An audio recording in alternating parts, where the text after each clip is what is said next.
వైకాపా ప్రభుత్వం చేపట్టిన నాడు నేడు పనులపై సమగ్ర విచారణ చేయిస్తామని విద్యాశాఖ మంత్రి నారా లోకేష్ ప్రకటించారు.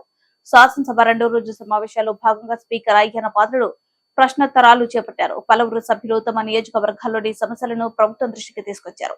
గత ప్రభుత్వం చేపట్టిన నాడు నేడు పనులు భారీగా అవినీతి జరిగిందని తేదేపై ఎమ్మెల్యేలు తెనాలి శ్రావణ్ కుమార్, ధూళిపాళ్ల నరేంద్ర, ఏలూరి సాంబశివరావు సభ దృష్టికి తీసుకొచ్చారు.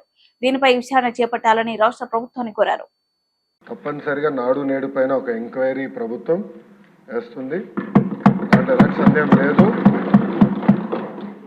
అగ్రిమెంట్స్ ఏంటి, గతంలో ఎవరికి ఇచ్చారు ఈ వర్క్లు, ఎందుకు పనులు సరిగా జరగలేదు, నాసరికైన పనులు జరిగినాయి అనేది పేపర్లో కూడా గతంలో వచ్చింది. దానిపైన తప్పనిసరిగా ఎంక్వైరీ వేస్తాం.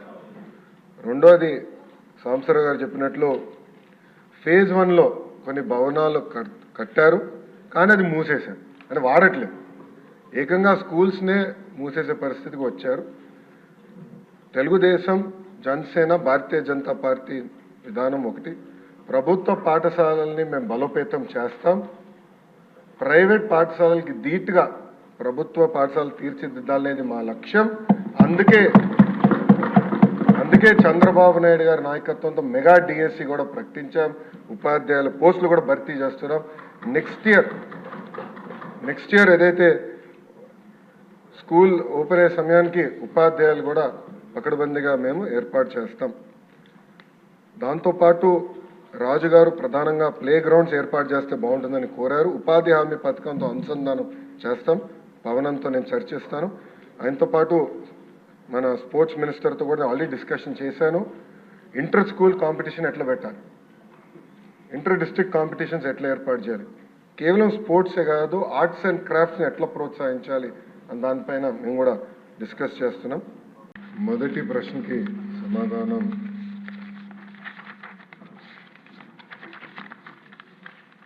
మొదటి విడత కింద 15,713 పాఠశాలల్లో ఈ కార్యక్రమం చేపట్టడం జరిగింది. కానీ మొదటి విడత పూర్తి చేసడానికి ఇంకొక 880 కోట్ల 39 లక్షల రూపాయలు అవసరం ఉంది. రెండో విడత కింద 22,311 పాఠశాలలో పనులు చేపట్టడం జరిగింది.